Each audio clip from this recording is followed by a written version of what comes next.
N'avez-vous jamais trouvé étrange que l'on célèbre sans nuance l'idée de « donner sans compter », comme si l'univers tenait un grand cahier de dettes morales prêt à récompenser les âmes généreuses? Cette image a du charme. Elle promet la reconnaissance, la loyauté, la chaleur d'une communauté qui se souvient. Pourtant, l'observation patiente des comportements humains raconte une autre histoire. Plus l'aide devient automatique, plus elle est perçue comme un dû. Et ce qui était un geste de valeur se transforme, à force d'habitude, en simple décor. Regardons le mécanisme d'un peu plus près. À chaque faveur accordée, il se passe souvent quelque chose de discret chez l'autre. Non pas un grand mouvement de gratitude, mais une glissade vers l'attente. L'esprit s'accoutume. Il classe l'aide reçue dans la rubrique des évidences. Ce n'est pas de la malveillance, c'est de la routine. Et la routine, on ne la remercie plus. Machiavel aurait souri tristement devant cette naïveté. Il rappelait que, dans l'arène des intérêts, la perception pèse plus lourd que l'intention. Un même geste, répété sans stratégie, perd sa rareté, dont sa valeur, donc son pouvoir.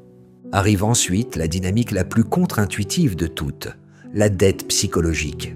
Lorsqu'une aide n'a pas été négociée, désirée, équilibrée, elle peut devenir lourde pour celui qui la reçoit. Se sentir redevable, mais mal à l'aise.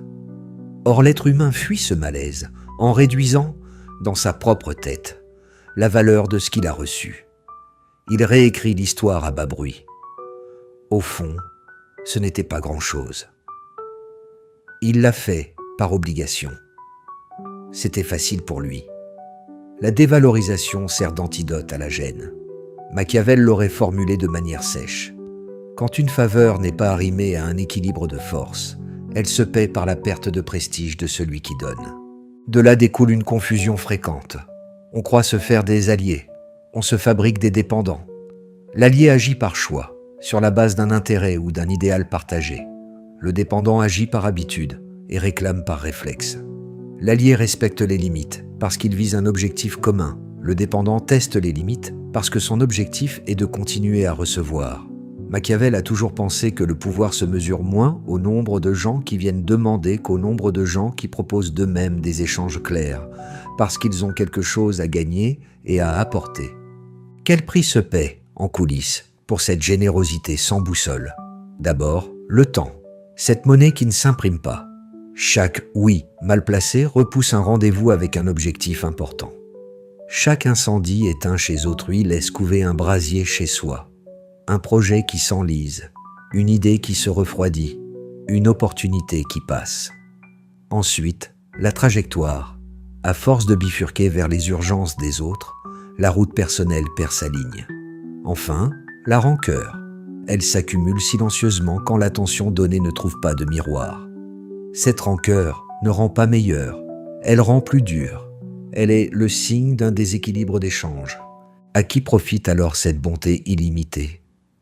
Souvent, aux plus fragiles, non pas par essence, mais par posture. Certains ne cherchent pas à grandir, ils cherchent à se faire porter. Ils flairent la disponibilité comme d'autres flairent une aubaine. À l'inverse, les natures constructives, celles qui avancent et respectent l'effort, sont spontanément attirées par des personnes qui gardent leurs frontières intactes. L'aimant de la gentillesse sans borne n'attire donc pas la qualité qu'il espère. Il attire ce qui l'épuise et éloigne ce qui l'élève. Machiavel aurait noté avec son réalisme habituel que l'abondance offerte sans calcul attire les courtisans, pas les capitaines. 3 petites scènes permettent de voir la mécanique en action. Première scène. Un collègue en retard répète ses SOS de fin de journée. La première fois, le secours paraît noble. La 5e, il devient normal. La 10e, il se transforme en fonction officieuse. Tu es celui qui rattrape. Le jour où la main secourable se retire, la réaction n'est pas la gratitude pour toutes les fois passées, mais la surprise offensée. Comment? Pas cette fois. L'habitude a mangé la valeur. Deuxième scène. Dans un cercle amical, une personne monopolise la conversation autour de ses drames. Chaque échange est un puits où descendent le temps et l'énergie. Tant que la disponibilité est totale, l'autre ne voit pas le coup. Il voit un rôle. Quand la frontière arrive, un « pas ce soir » net et simple, l'accusation d'égoïsme peut tomber. Ce réflexe n'est pas un jugement moral fiable, c'est la panique de l'habitude contrariée. Troisième scène. Dans un réseau professionnel, les petits services se multiplient. Relire, introduire, corriger, conseiller. Rien n'est réciproque. Tant que l'échange n'est pas cadré, la relation se fausse. La première condition posée, voici ce dont il y a besoin en retour, révèle la nature du lien. Ceux qui respectent sont des partenaires. Ceux qui disparaissent étaient des preneurs. Que propose alors l'égoïsme stratégique ? Le terme choque parfois, mais il est précis. Il ne s'agit pas de cultiver l'indifférence. Il s'agit d'ordonner l'énergie. Machiavel aurait dit qu'un gouvernement se perd autant par mollesse que par cruauté. De même, une vie se perd autant par dispersion que par dureté. L'égoïsme stratégique met le cap et tient le cap. Il préserve pour mieux investir. Il refuse pour mieux servir. Mais servir quoi ? Servir une œuvre, une souveraineté intérieure, un dessein clair. La première discipline de cet art tient dans un mot court, non. Non n'est pas une violence quand il est calme, poli et franc. Non est un panneau de signalisation qui protège des collisions. Il n'a pas besoin d'excuses interminables. Il n'a pas à se travestir en « peut-être ». Prononcé sans agressivité et sans justification bavarde, il pose une frontière nette. Ceux qui respectent ce panneau sont précisément ceux avec qui une relation saine est possible. Les autres ne cherchaient pas un lien, ils cherchaient une ressource. Ensuite, vient le filtre à 3 lames, l'intention, la réciprocité, la trajectoire. Première lame, que cherche réellement la personne ? Une solution ou une décharge émotionnelle illimitée ? Une collaboration ou un transfert de charge ? Deuxième lame, comment l'équilibre s'installe-t-il ? Par la loyauté, par le temps rendu, par l'ouverture d'une porte, par la reconnaissance explicite. Troisième lame, cet engagement sert-il l'axe des objectifs ou détourne-t-il vers des couloirs sans issue ? Si l'une des lames tranche en négatif, l'acceptation devient une fuite de capital. À ceux qui pensent qu'aider gratuitement est la plus haute noblesse, une précision s'impose. La valeur n'est pas dans le prix, elle est dans la rareté et l'alignement. Une aide rare, donnée à bon escient, peut changer une trajectoire. Une aide inépuisable, versée au hasard, se dissout dans l'oubli. Machiavel soutenait que la libéralité, quand elle s'affiche et se répète, finit par rendre impuissant celui qui la pratique, car elle l'oblige à augmenter sans cesse la dose pour garder la même impression. L'aide utile imite le bon commandement. Elle est claire, conditionnée, proportionnée. Elle tient debout parce qu'elle s'appuie sur une règle. Concrètement, comment s'y prendre ? Première règle, rendre l'aide investissable. Même sans argent, exiger un coût symbolique qui révèle le sérieux, préparer ses questions, respecter un créneau, mettre en œuvre ce qui a été recommandé avant de redemander. Ce coût ne punit pas, il sélectionne. Deuxième règle, éviter la répétition à l'infini. Aider une fois, puis orienter vers l'autonomie. Un modèle, un guide, une ressource, pas une béquille éternelle. Il existe une différence nette entre soutenir un apprentissage et alimenter une dépendance. Troisième règle, privilégier ceux qui avancent déjà. Un effort qui s'accroche à une inertie se noie. Un effort qui se greffe à un mouvement se multiplie. Imaginons maintenant l'effet domino d'un non assumé dans la vie professionnelle. Une demande tombe, urgence, pression, vocabulaire de la solidarité. La réponse polie mais ferme laisse l'interlocuteur décontenancé, parfois piqué. Puis, à la faveur d'un délai, une chose se produit. La perception change. Le temps de celui qui a refusé devient visible. Son calendrier prend de la densité dans l'esprit des autres. Sa parole acquiert du poids. On n'impose plus une tâche, on la propose. Machiavel aurait conclu, c'est la rareté qui inspire la déférence, pas la disponibilité. Qu'en est-il des liens personnels ? La frontière est plus délicate, précisément parce que l'affection brouille les comptes. Pourtant, la même logique s'applique. Le non de qualité ne juge pas, il choisit. Il ne dit pas « tu ne vaux pas mon temps », il dit « voici comment ce temps sera gardé pour que la relation vive sans amertume ». Les amitiés solides comprennent que le respect d'une frontière est une forme de soin. On protège ce qui compte, en évitant de le saturer d'obligations implicites.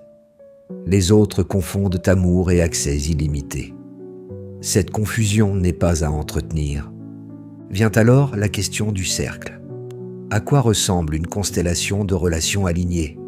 À un espace où l'on n'essaie pas d'obtenir par pression ce qu'on ne peut obtenir par valeur. On y observe une circulation claire, idée contre perspective, introduction contre engagement, soutien contre responsabilité. Chacun garde son axe, et c'est justement ce respect des axes qui permet des ponts solides. Machiavel aurait parlé d'une république d'intérêt bien réglée, non pas un pays de cyniques, mais un pays d'adultes. Reste la peur, peur de décevoir, de perdre, d'être mal vu. Cette peur a un coût plus grand encore que le conflit qu'elle cherche à éviter. Elle pousse à accepter le projet de l'autre contre son propre projet. Elle offre des semaines à des causes qui n'étaient pas les nôtres. Elle fabrique des regrets. Or, une vérité simple se vérifie avec le temps. Ce que l'on garde à coup de concessions sans joie ne reste pas vraiment. Il s'installe. Ce que l'on perd en posant des limites n'était pas venu pour ce que l'on est, mais pour ce que l'on donne. Le tri est dur, mais sain. À ce stade, un contre-argument se lève. Et la compassion. La compassion perd sa force quand elle se dilue. Aider, c'est parfois dire oui, mais c'est souvent préparer un oui qui tient. Un oui préparé ressemble à ceci. Voici le cadre, voici l'effort attendu, voici la limite, voici la date de fin. Ce oui-là ne s'effondre pas. Il produit un effet durable parce qu'il responsabilise. Là encore, l'esprit machiavélien n'est pas un refus du cœur, c'est un refus du désordre. Ce réalisme n'a rien de froid. Il se soucie des conséquences réelles des gestes, pas seulement de leur apparence morale. Prenons une dernière image. Pensez à une forteresse. Elle ouvre ses portes chaque jour pour le marché, la musique, les invités. Mais ces remparts ne sont pas là pour décorer. Ils ne signifient pas hostilité. Ils signifient cadre. Sans cadre, tout s'abîme.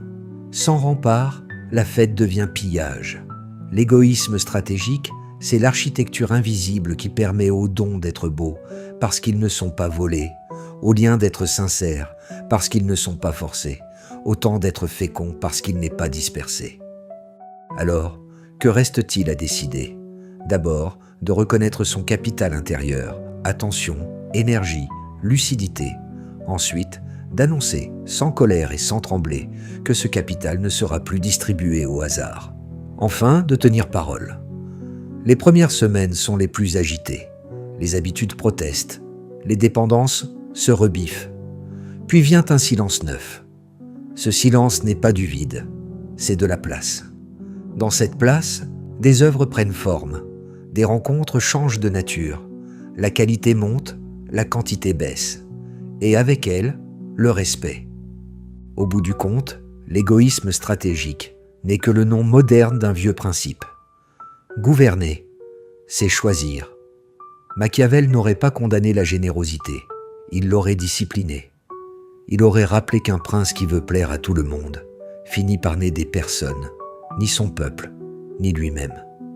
À l'échelle d'une vie, c'est pareil.